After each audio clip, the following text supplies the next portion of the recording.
السلام علیکم، میں ہوں Raman, welcome to my channel.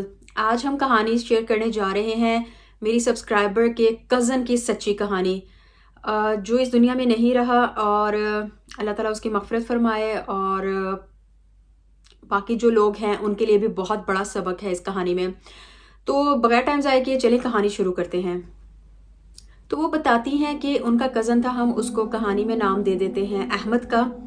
تو احمد کا یہ تھا کہ احمد بچپن سے ہی بہت زیادہ ہارڈ ورکنگ اسٹوڈنٹ تھا، بہت زیادہ انٹیلیجنٹ اسٹوڈنٹ تھا۔ جو بھی اس نے چیز شروع کرنی ہوتی تھی اس میں اس کو صرف اور صرف سکسیس ہی ملتی تھی۔ تو اس کے ٹیچرز اس سے خوش تھے، اس کے پیرنٹس اس سے خوش تھے، اور اس کے آس پاس کے سارے لوگ، کیونکہ وہ بہت زیادہ رسپیکٹ گیونگ نیچر کا بندہ تھا، تو سبھی اس سے خوش تھے۔ تو اسٹڈیز کمپلیٹ کرنے کے بعد احمد نے اپنی جاب شروع کر دی۔ اچھا، اس کی اس طرح کی نیچر تھی کہ وہ تھوڑا سا خاموش، جس کو کہتے ہیں نا خاموش طبیعت، وہ اس طرح کا بچہ تھا۔ تو وہ اپنے کام میں مگن رہنا، نہ اس نے جو ہے کوئی زیادہ دوست بنائے ہوئے تھے، نہ اس کی کوئی جیسے ہوتا ہے کہ فیمیل فرینڈس تھیں یا میل فرینڈس تھے، نہ اس کو باہر آؤٹنگ کا اتنا زیادہ شوق تھا۔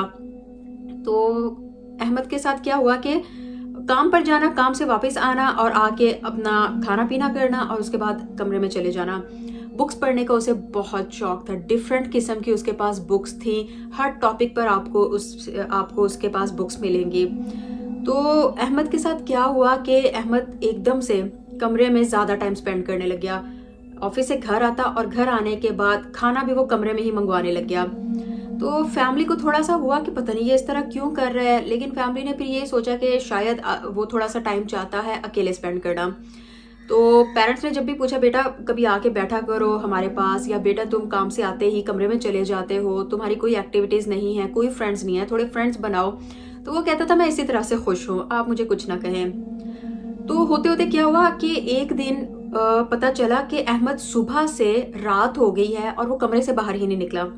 نیکسٹ ڈے بھی اسی طرح ہوا۔ تو پیرنٹس بڑا پریشان ہوئے کہ یہ جاب پہ کیوں نہیں جا رہا، اور باہر نکلتے اس کو کیا پرابلم ہو رہا ہے، کھانا بھی اندر ہی منگوا رہا ہے، کسی سے یہ بات نہیں کر رہا۔ تو پتہ چلا کہ وہ جاب چھوڑ چکا ہے، بغیر اس نے کسی کو بتائے، بغیر کسی سے پوچھے اس نے جاب چھوڑ دی۔ اب پیرنٹس کو بڑا ہو رہا تھا کہ آخر ایسا کیا ہوا اس کے ساتھ کہ جس جاب سے یہ اتنا خوش تھا وہ اس نے ایک دم سے چھوڑ دی۔ تو جب بھی کوئی اس سے پوچھتا یہ آگے سے صحیح سے جواب نہیں دیتا تھا، بس چپ چاپ اس کا منہ دیکھتا رہتا، سوال سنتا، باتیں سنتا، اور اٹھ کے کمرے میں چلا جاتا۔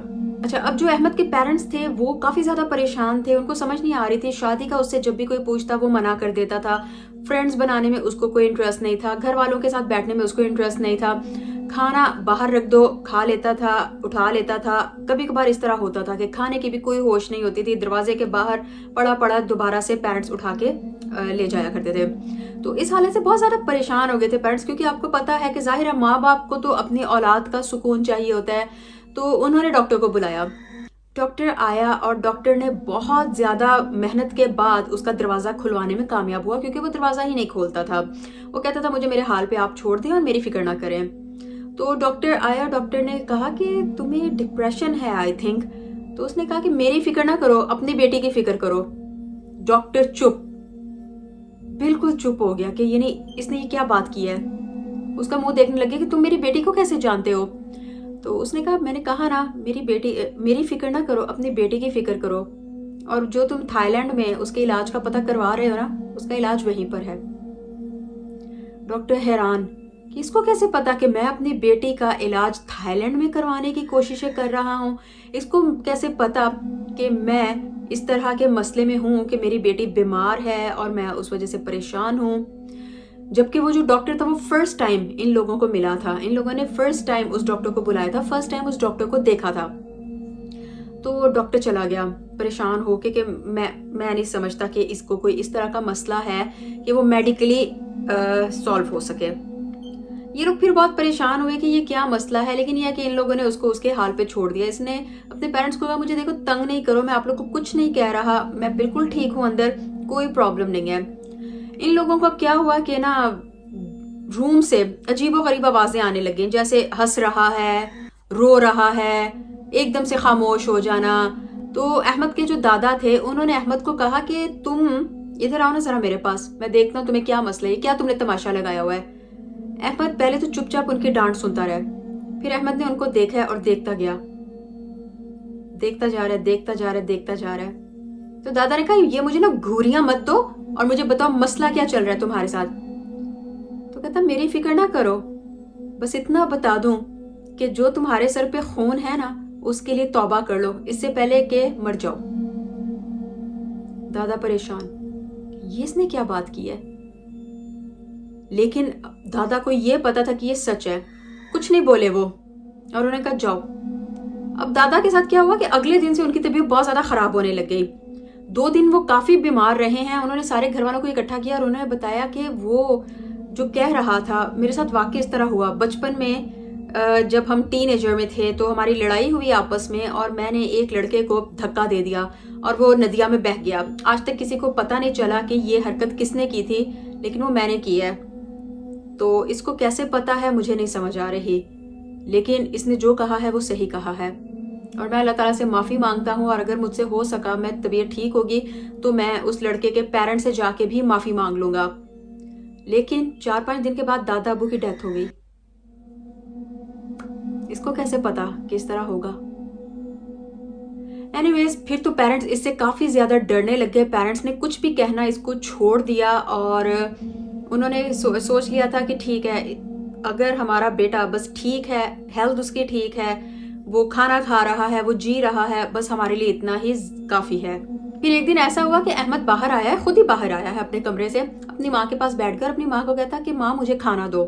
ماں بڑی خوش ہوئی کہ میرے بیٹے نے مجھ سے فرمائش کی ہے۔ اس نے اسی ٹائم جو ہے اس کے لیے اس کی پسند کا کھانا بنایا اور اس کو اپنے ہاتھوں سے کھلانے لگ گئی۔ پھر ماں نے کہا کہ بیٹا تم تو ہمیں بھول ہی گئے ہو، تمہاری ماں تمہارے لیے ترستی رہ جاتی ہے، تم نے کبھی پرواہ ہی نہیں کی، تم کبھی میرے پاس آ کے ہی نہیں بیٹھے۔ تو اس نے کہا کہ ماں میری فکر نہ کرو، تم ایسا کرو خالہ کے گھر چلی جاؤ۔ اب ماں حیران کہ کیا مطلب خالہ کے گھر میں کیوں جاؤں؟ کہتا ابھی چلی جاؤ تو بہتر ہے، بعد میں جو کال آئے گی تو پھر رونا پڑے گا تمہیں، اور پھر جاؤ گی تو پھر فائدہ نہیں ہے کوئی۔ یہ کہہ کے وہ چلا گیا۔ ماں حیران کہ کیا مطلب؟ ماں نے اسی ٹائم اس خالہ کو یعنی کہ اپنی بہن کو کال کی ہے اور اس سے اس کی خیریت کا پوچھا ہے، تو اس نے کہا ہاں میں تو بالکل ٹھیک ہوں۔ تو ماں نے فون رکھ دیا کہ پتہ نہیں یہ پاگل ہو گیا ہے، عجیب و غریب باتیں کرتے ہیں، اس کو سمجھ ہی نہیں آتی۔ تو شام ہوئی ہے، فون بجا ہے، ماں کے دل کو کچھ ہوا ہے۔ ماں نے فون اٹھایا تو پتہ چلا انہی خالہ کی کال ہے، اور ان کا بیٹا روڈ ایکسیڈنٹ میں مارا گیا۔ ماں روتی ہوئی جا کے اس نے دروازہ کھٹکھٹایا اس کا کہ یہ دیکھو کیا ہو گیا، تمہارا فلاں کزن روڈ ایکسیڈنٹ میں مارا گیا، تمہیں کیسے پتا خالہ کا؟ تو کہتا کہ میں نے تو اس ٹائم ہی کہا تھا کہ ابھی چلی جاؤ تو ٹھیک ہے، بعد میں جو کال آئے گی تو روتے ہوئے جاؤ گی۔ ماں چلی گئی اور اس کے بعد 3-4 دن وہاں پر رہ کے واپس آئی ہے۔ اب سارے لوگ ڈرنے لگے، سارے لوگ پریشان ہونے لگے کہ اس کے اوپر کون سی ایسی قوت ہے، کون سی ایسی طاقت ہے جس کی وجہ سے اس کو ہر چیز کا پتہ چل جاتا ہے۔ تو ایک دن پھر یہ ماں کے پاس بیٹھا ہوا، ماں نے کہا بیٹا باہر آ کے بیٹھا کرو، مت اس طرح اندر رہا کرو، میرے دل کو کچھ ہوتا ہے، کیوں نہیں تم لوگوں سے گھلتے ملتے؟ تو اس نے کہا ماں میں نے اتنا کچھ دیکھ لیا ہے کہ میں اب ڈر گیا ہوں، مجھے اب ڈر لگنے لگ گیا ہے، اور مجھے تو یہ بھی پتا ہے کہ میں زندگی کا اگلا سال نہیں دیکھ پاؤں گا۔ ماں تو ماں ہوتی ہے، ماں پریشان ہو گئی کہ یہ تم کس طرح کی باتیں کر رہے ہو۔ اس کے بعد کوئی بھی مولوی، کوئی بھی تعویذ گنڈے والا، جہاں جس نے جس پیر کا، جہاں جس نے جس درگاہ کا بتایا، جس مسجد کا بتایا، وہ اس کو لے کے گئی ہیں، لیکن اس نے نہیں صحیح ہونا تھا، وہ نہیں ہوا۔ پھر ایک دن ایسا ہوا کہ سارے اپنے اپنے کام کر رہے تھے اور ایک دم سے پستول چلنے کی آواز آتی ہے اس کے کمرے سے۔ سب جب بھاگ کر جاتے ہیں تو دیکھتے ہیں کہ احمد نے خودکشی کر لی۔ پستول اس نے اپنے فادر کے کمرے سے رات کو کب لی یا دن میں کب لی کسی کو کچھ نہیں پتا، بس اتنا پتا ہے کہ اس نے اپنے باپ کی پستول کے ساتھ خودکشی کر لی۔ تو اس میں جو میری سبسکرائبر نے بات کی تھی، انہوں نے کہا کہ کیونکہ اس کو نیورولوجی اور پامسٹری اور فیوچر دیکھنا اور اسی طرح کی چیزوں میں بہت زیادہ انٹرسٹ تھا، اس نے اس طرح کی بہت زیادہ کتابیں پڑھنی شروع کر دی تھی جس میں جنات، باہر کی قوتیں، نظر نہ آنے والی طاقتیں، وظائف اور تعویذ اور جادو، اس طرح کی چیزیں ہوں۔ تو شاید وہ اپنا خود ہی حساب کتاب لگانے لگ گیا، اور انہی چیزوں کی وجہ سے وہ اتنا پریشانی میں چلا گیا کہ وہ خود پہ کنٹرول نہیں کر پایا۔